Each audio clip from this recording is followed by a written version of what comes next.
Hello and welcome to today's episode, Transforming Pleasure and Wellness, Party Culture, Safety, and Drug User Health. Health HIV's DC Engage program aims to strengthen the capacity of aspiring or established community-based organizations and peer-led coalitions to integrate culturally and linguistically appropriate, evidence-based, and promising practice models to prevent opioid overdoses, enhance access to prevention and treatment, and to reduce deaths associated with opioid use. This program is funded wholly or in part by the government of the District of Columbia DC Health, HIV/AIDS, Hepatitis, STD, and TB Administration, or HOSTA. Today's episode features Ashley Elliott, also known as Dr. Vivid, and Russwin Francisco. Dr. Ashley Elliott is a clinical psychologist, consultant, motivational speaker, and founder of Vivid Innovations Consulting. A native Washingtonian, Dr. Vivid is passionate about empowering communities and addressing the impact of mental health, substance use, trauma, and social inequities. Her work spans community mental health, psychoeducation, substance use treatment, and wellness-centered programming, with a strong focus on creating spaces that uplift and support underserved communities. Joining her is Russwin Francisco, a sex-affirmative educator, consultant, and wellness advocate with more than 20 years of experience. His work focuses on sexual wellness, pleasure education, relationships, and creating open, informed conversations around topics often shaped by stigma. Through his diverse professional experiences in education, research, and advocacy, Russwin brings a thoughtful perspective on how wellness and empowerment intersect with lived experiences and community care. In this episode, we'll explore the intersection of pleasure, party culture, and drug user health while discussing strategies that foster wellness, promote safety, and encourage informed decision-making. We'll also talk about reducing stigma, creating supportive environments, and incorporating culturally sensitive approaches that empower individuals and communities. Whether you work in public health, community outreach, behavioral health, or simply want to expand your understanding of drug user health and community wellness, we invite you to listen, learn, and take these insights into your work and everyday conversations. Let's get started. What do safer practices look like in intimate or sexual spaces? We're talking about decreasing harm. We're talking about making a consensual experience pleasurable, and if anything else, it's an engaging experience where you're both contributing. All right. So when we talk about harm, we want to make sure that we're minimizing, of course, physical harm, emotional harm. As far as communication, when we're communicating our wants and our needs and our desires, are we doing that in a way that honors the partners or the partner that we have in that space, in that room? Also, we want to make sure that mental and spiritual harm, I'm not putting my partner or partners in a position where they're doing something that is anti-them. It goes against their values, how they feel as a person, how they feel as a partner, or doing anything that is outside of their boundary or their comfort zone. So for psychologically and emotionally speaking, a lot of my clients, when we talk about sex and behavior, we're talking about making sure that we both or all of us in the room are making sure that we understand boundaries, we understand limits, we understand what our intention is as we're coming together, and we understand how to appropriately communicate in the bedroom while we're there. Why is consent an ongoing process rather than a one-time conversation? So consent is gained every single time you change something. So in the beginning, setting the parameters of what you're going to be doing, and then as you progress from kissing, fondling, touching, you keep checking in, you keep saying, is this still okay? Are you still comfortable? Are we doing the right thing?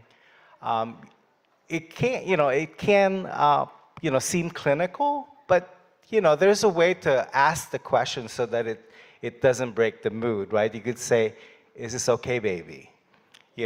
Something like that. But anyway, so consent is not just a one-time thing that happens in the beginning. It's something that goes on all throughout the activity. And then even at the end, after everything is said and done, there's still that moment where you still check in and say, how was that for you? Very important. What should people think about when substances are introduced into sexual experiences? I work with a lot of folk that are in the party scene, and I always tell people, set your intention when you're with people before you get into what you want to get into.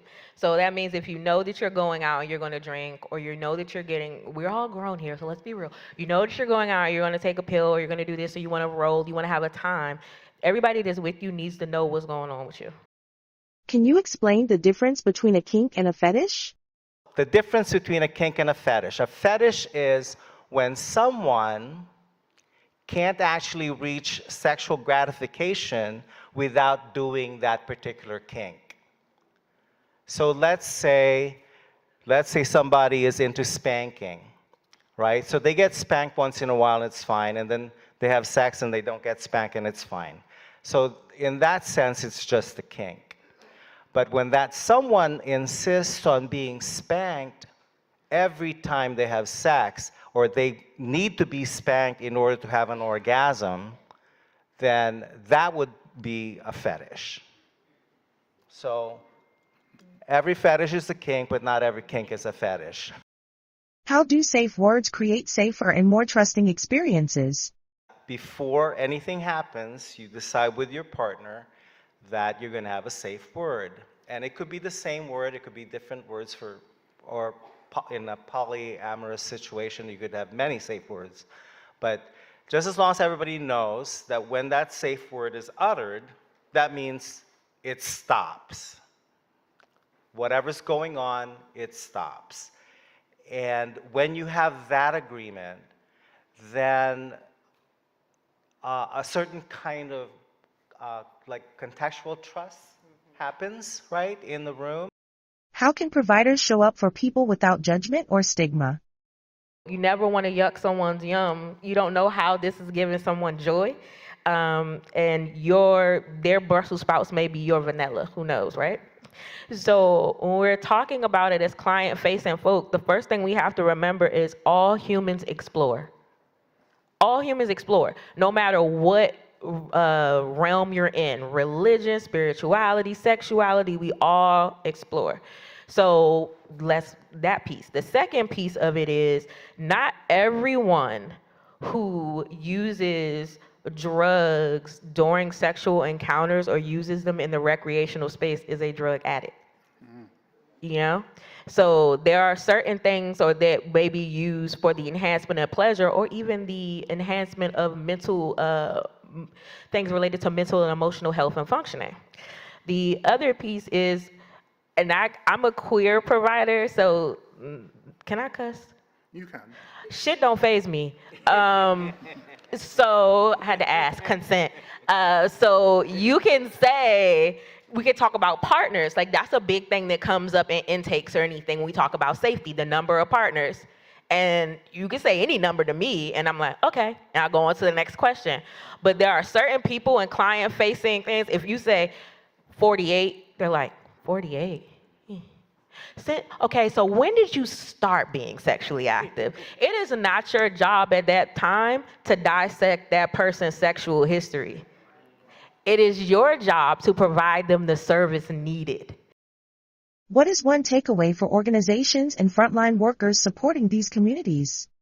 Getting the training and education you need is very important. And ongoing, continuing education is very important because things change. And you know, talking about the orange pumpkin, you know, a bunch of HIV/AIDS studies just got canned, just canceled, and a bunch of people in the Office of Infectious Disease at the federal level completely gone. Just all these people gone. And it really is going to be down to us. If we're going to end the HIV crisis, epidemic, it's going to be just down to us because apparently we can't really rely on our elected officials anymore. It's going to be a personal thing. Like you and I need to make a commitment with each other that we're going to take care of each other and we're going to take care of the people that we love and then the other person that we love and the other person that we love. It's going to be at that level, very grassroots. there's all kinds of things going on. All kinds of things going on in Australia, in Canada, in terms of AIDS research, HIV research. But right now, the U.S. is going to be in a lull. I mean, and that's putting it nicely. So the education is very important. You know, making sure that you're up on what's going on in terms of what's available. You know, what people are using, what people are calling it, the street names of these things, right? It's very important. All of that, and then of course, just the level of commitment that you have. You are at the front lines. Thank you to Dr. Elliott and Russwin for sharing your knowledge, experiences, and insights on pleasure, wellness, and drug user health. Today's conversation reminded us that creating supportive spaces begins with education, open communication, reducing stigma, and meeting people where they are. To our listeners, thank you for tuning into this episode. We hope today's discussion offered practical tools and perspectives that you can carry into your work, your communities, and your everyday conversations. Be sure to join us for future episodes as we continue exploring topics related to drug user health, wellness, community engagement, and strategies that support healthier, safer, and more informed communities. Remember, meaningful conversations create meaningful change. Continue leading with empathy, staying informed, and creating spaces where people feel seen, heard, and supported. Until next time, take care and be well.